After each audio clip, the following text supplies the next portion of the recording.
Assalamualaikum warahmatullahi wabarakatuh. Perkenalkan, nama saya Muhammad Juni Saftri, NIM 171101018, mahasiswa Teknik Geologi IST Akprin Yogyakarta.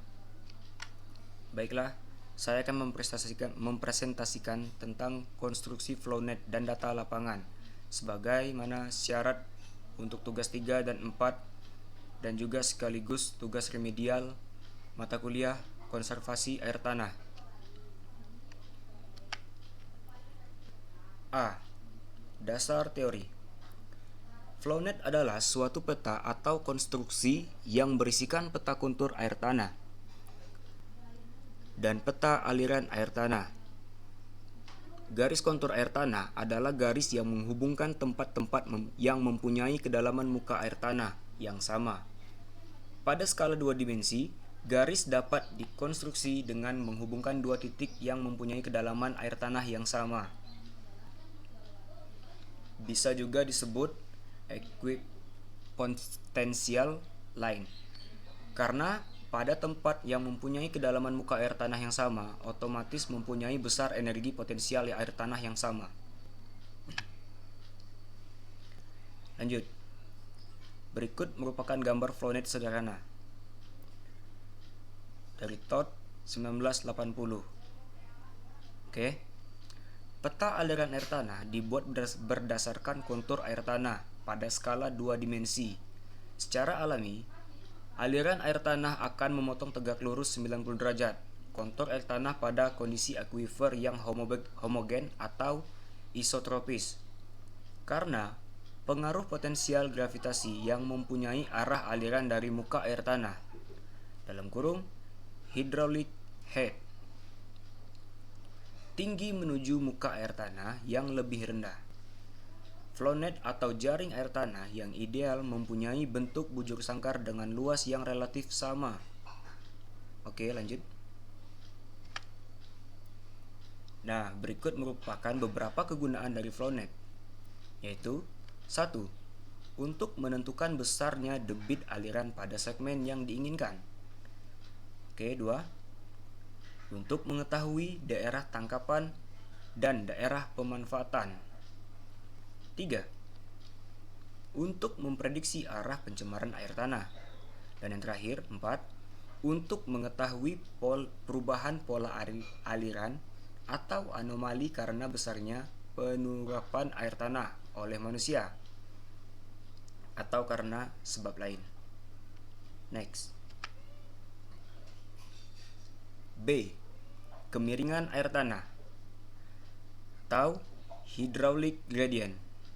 Air tanah mengalir dari muka air tanah yang tinggi ke rendah, misal dari titik A ke titik B, maka rasio dari selisih tinggi muka air tanah atau dalam kurung TMA atau head A ke B dengan jarak disebut hydraulic gradient atau kemiringan muka air tanah.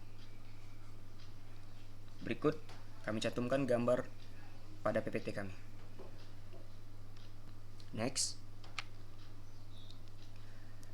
Nah, berikut merupakan rumus yang kami gunakan. Kemiringan air tanah berdasarkan tinggi muka air tanah. Lanjut.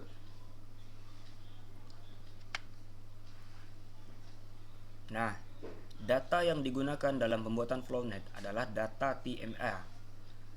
Pembuatan flownet menggunakan cara yang dikenal dengan 3-point problem, yaitu menghubungkan beberapa TMA dengan suatu garis dari pengukuran kedalaman muka air tanah dengan interpolasi menunjukkan cara kerja 3-point problem. Berikut merupakan gambar yang kami cantumkan pada PPT berikut dari 3-point problem dari Todd 1980. Oke, kita lanjut. Nah, berikut merupakan cara kerja. Kami cantumkan sebagai berikut. Mulai dari 1. Siapkan data tinggi muka air tanah, hasil dari elevasi yang dikurangi kedalaman air tanah. Kemudian, tentukan kontur interval yang akan dibuat. Lalu, 2. Membuat peta kontur air tanah dengan metode interpolasi linear. Dalam kurung, seperti waktu Anda membuat peta kontur topografi atau muka bumi. 3. Buatlah interval kontur air tanah. sama dengan 2,0 meter. Dan 4. Setelah peta kontur air tanah siap, tentukanlah arah aliran air tanah dengan cara menarik garis tegak lurus 90 derajat. Kontur air tanah. Ingat bahwa arah aliran air tanah selalu menunjukkan hydraulic head yang lebih rendah. 5. Buat penampang kemiringan air tanah atau hydraulic gradient. Misal, dari titik A ke B yang relatif tegak lurus. Garis kontur dan hitung kemiringan air tanah pada segmen A ke B, tiap berpotongan dengan garis kontur air tanah. 6.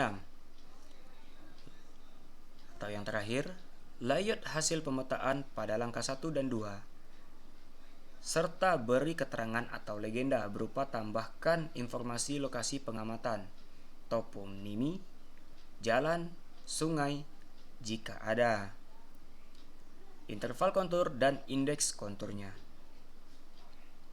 Baik, sekian dan terima kasih. Mohon maaf apabila dari presentasi saya banyak kekurangan.